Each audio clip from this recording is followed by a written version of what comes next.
शिक्षा सक्सेना ने आप सबके मारी राम राम ने आप सबको स्वतंत्रता दिवस की बहुत बधाई ने आज हमारे साथ हैं हिंदी न मालवी की लेखिका विदुषी श्रीमती कुमुद दुबे जी ने उनके भी मारी राम राम राम राम दीक्षा सगळा जना के स्वतंत्रता दिवस की 80वीं वर्षगांठ पे बहुत बहुत बधाई ने आज हम कुमुद जी हमारे बताएगा कि राष्ट्रीय गीत है जो हमारा वंदे मातरम ने भी को कई महत्व है ने सबसे पहले हमारे बताओ कुमुद जी कि वंदे मातरम को इतिहास कई है।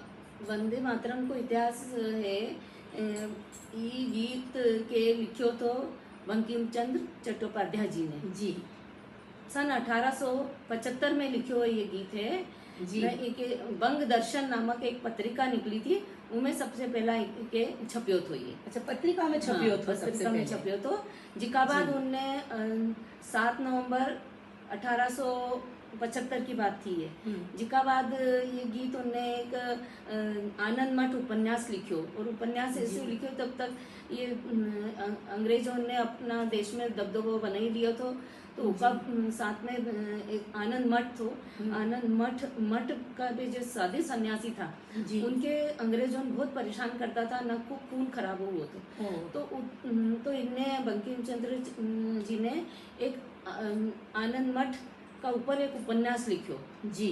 ये उपन्यास उन्होंने 1882 में लिखियो तो जी न इन उपन्यास का भीतर उन्हें ये क्रांतिकारी गीत सरी को लिखो है और भारत को महत्व समझाने को तो उन्हें ये गीत के भी उपन्यास में डाल दियो। उपन्यास में भी उन्हें भी डाल दियो तो ये उपन्यास में डालने का कारण बहुत लोग ने इसके पढ़ने में आयो और ये गीत लोकप्रिय हुई उन्होंने शुरू हुई गयो तो। कुमुद जी हमारे भी जानना था कि वंदे मातरम को सांस्कृतिक महत्व कई है। वंदे मातरम गीत को सांस्कृतिक महत्व ऐसा है कि ये जो गीत लिखियो तो ये खाली बंगला भाषा में नहीं लिखियो है। ये गीत बंगला और संस्कृत दो ही को मेल है। इसमें संस्कृत भाषा भी है और बंगला भाषा भी है और सारी अपना देश की जितनी भाषा होने इसको उद्गम संस्कृत ही है तो संस्कृत भाषा से ही सारी भाषा निकली है। चाहे वो हिंदी हो चाहे दूसरी भाषा हो मराठी हो गुजराती हो कोई भी भाषा हो तो सांस्कृतिक महत्व पूरा देश का लिए इको बहुत ज़्यादा है।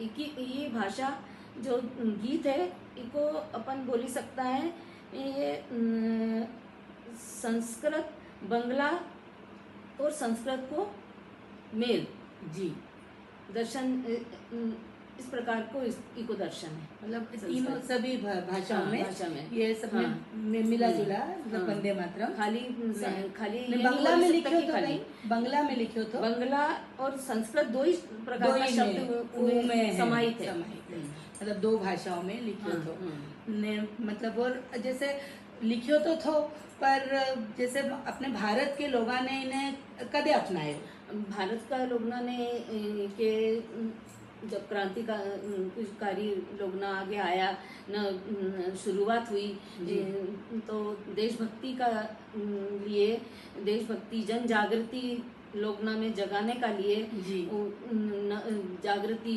न देशभक्ति की चेतना जगाने का लिए इन गीत को उपयोग करियो तो उसका पहला जब कांग्रेस को अधिवेशन हुआ तो रविन्द्रनाथ टैगोर ने जिन्हें ये गीत के वहाँ की जगह गायो तो अधिवेशन में अधिवेशन में गाए थे गाया तो 1896 में। अच्छा उसका बाद ये गीत ज्यादा विशेष रूप से लोकप्रिय हुआ और इके क्रांतिकारी और देशभक्ति का लोकना के ज्यादा संख्या बढ़ाने का लिए ये गीत के गानों से उपयोग करियो नारा का रूप में उपयोग करियो गीत गा गा के लोकना के जगायो करियो देशभक्ति देशभक्ति से ओतप्रोत गीत होने का कारण इके लोकना ने अपनायो और इके गानों शुरू करियो जन में फैली गयो और आज ये राष्ट्रीय गीत का रूप में गाया जाए है। जी जी जी और कुमुद दुबे जी ये बताइए कि इन गीत ने मतलब जो युवा पीढ़ी है उनको इके प्रति कई दृष्टिकोण है ने वो किस दृष्टि से इके देखें। आज की युवा के देशभक्ति को गीत समझे युवा जन, पर इनको गहराई से महत्व उनके समझाने की आवश्यकता है। जी जी जी। तो ये ना गीत की जो शुरू का 2 पैरा है उनमें सारो महत्व इतना सरलता से दिए हुए है, जिसके यदि लोग ना समझी जाएगा आज का युवा, तो ये इसको महत्व समझेगा राष्ट्रीय गीत को। जी जी। तो ना गीत की 4 लाइन गई ने बताया। हाँ, वंदे मातरम वंदे मातरम वंदे मातरम वंदे वंदे मातरम वंदे मातरम वंदे मातरम सुजलाम सुफलाम मलयज शीतलाम शस्य श्यामलाम मातरम वंदे वंदे मातरम। इना गीत में प्रकृति को महत्व बताया हो। सुजलाम सुफलाम। जिना प्रकार से अपने माँ बच्चा के जन्म देना, उनके पाल पोस के बड़ा करे, का बाद जो प्रकृति है वही हमारा सहारा है, वही हमारे जीवन के आगे बढ़ाए ना, हमारे जीवन दे।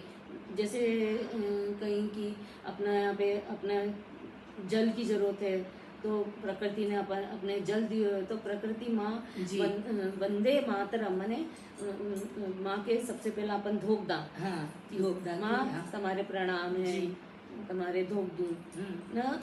इसका बाद हमारे ये समझना पड़ेगा युवाओं के कि जल कितना शुद्ध जल दियो प्रकृति माँ ने, हमारे कितनी अच्छी हवा दी है, हरियाली दी है, खेत ना कैसा लहराए, फल फूल दिया है, जिससे हमारा सब जीवन चली रही है। तो आज इना सब चीज के बचाने की जरूरत है। तो ये गीत का माध्यम से इन सब संदेश पहुंचाने की जरूरत है युवाओं में कि जिससे ये प्रकृति को माँ को महत्व समझे न, उनको उसको आदर करे, और सब चीज जीवा इसके नदी नाला सब जो गंदा हुई रहा है, पानी सब गंदा हुई रहा है, इन सबके साफ रखे न। जो खेतों पे जो आजकल सब कंक्रीट का मकान बनी रहा है, वो सबके रोक लगनी चाहिए न, उनके देख रेख अच्छी करनी चाहिए। लोग ना खेत ना छोड़ी के युवाओं सब नौकरी का लिए जा रहा, तो खेती किसानी की तरफ भी ध्यान देना चाहिए। सब प्रकृति को रक्षा करनी चाहिए। ये है युवाओं के ये संदेश है। जी जी जी। और आपने कहीं कहना है कि कहीं कल स्वतंत्रता दिवस है, तो आप कहीं कहना चाहो, कहीं बताना चाहो तो? स्वतंत्रता दिवस देशभक्ति की भावना सगड़ा जना में होनी चाहिए। आजकल ये तिरंगा यात्रा और ये सब का जरिए जो देशभक्ति की भावना को जगह रिया है, इसका साथ साथ जो आज की पीढ़ी है उसके खाली रैली और निकाले और ये सब नहीं होना चाहिए। शांत भाव से जो पीछे की पीढ़ी में कैसे काम चाहिए, मन में मतलब हृदय से ये भावना होनी चाहिए कि ये देश हमारा है और हमारे यहाँ देश की रक्षा करनी चाहिए, ना कि खाली हमारी जो रक्षक बैठा हुआ है कोई काम नहीं है हमारा, सेना उनको कर्तव्य नहीं है। पहला कर्तव्य हमारो समाज जन को है, तब जाके उनके वे जो सैनिक है वे रक्षा करें। तो उनको खाली फर्ज नहीं बने, अपने सबको भी फर्ज है, ये ध्यान रखना चाहिए। आज के युवा उनके बहुत जरूरी है कि वे खाली हड़ताल करे न, खाली सब दूर लड़ाई झगड़ा करे, ये सब चीज़ बंद होनी चाहिए और कुछ कहीं समझना चाहिए कि उनके हमारा देश हमारो है और हमारे इसे शांतिप्रिय देश बनाना चाहिए। आज को मुझे ने हमारे बतायो कि कहीं महत्व है वंदे मातरम को, ने वंदे मातरम दिल में होना चाहिए, ने देश को ध्यान देना चाहिए हमें, और देश ने प्रेम करना चाहिए, केवल दिखावा नहीं करना चाहिए, सब सफाई रखनी चाहिए, सब करना चाहिए। तो कुमुद जी आपको बहुत बहुत धन्यवाद, ने आप आए ने हमको इतनी अच्छी बातें बताई। वंदे मातरम, वंदे मातरम, वंदे मातरम।